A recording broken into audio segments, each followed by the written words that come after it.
বাড়িতে এসে লোকে ভুলে গেছে তোর ক্যারিয়ার শেষ। বন্ধুরা, কলকাতায় তুফান যেভাবে দাপিয়ে বেড়াচ্ছে তাতে করে কিন্তু দেব তার আগামী ছবি খাদান নিয়ে খুবই চিন্তিত, যেটা তার শাকিব খানকে নিয়ে বিস্ফোরক মন্তব্য থেকেই বোঝা যাচ্ছে। কলকাতাতেও যে তুফানকে নিয়ে এতটা উচ্ছ্বাস মানুষ দেখাতে পারে সেটা কিন্তু তুফান রিলিজের পরই পরিষ্কার হয়ে গেল। শাকিব খান যে শুধু বাংলাদেশেরই সুপারস্টার নয়, এপার ও ওপার দুই বাংলারই সুপারস্টার, সেটা কিন্তু আরও একবার প্রমাণ হয়ে গেল।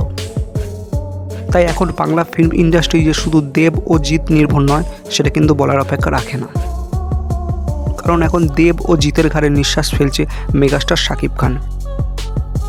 শাকিব খানের তুফান ছবি কলকাতায় রিলিজের ফলে যে দেবের আপকামিং ছবি খাদান ক্ষতিগ্রস্ত হতে পারে সেটা কিন্তু দেব ভালোভাবে বুঝতে পারছেন।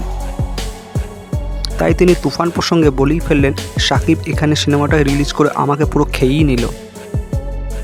বন্ধুরা, শাকিব খান প্রসঙ্গে দেবের মন্তব্যটা আপনাদের কেমন লেগেছে কমেন্টে জানাতে ভুলবেন না। ভালো থাকবেন, সুস্থ থাকবেন।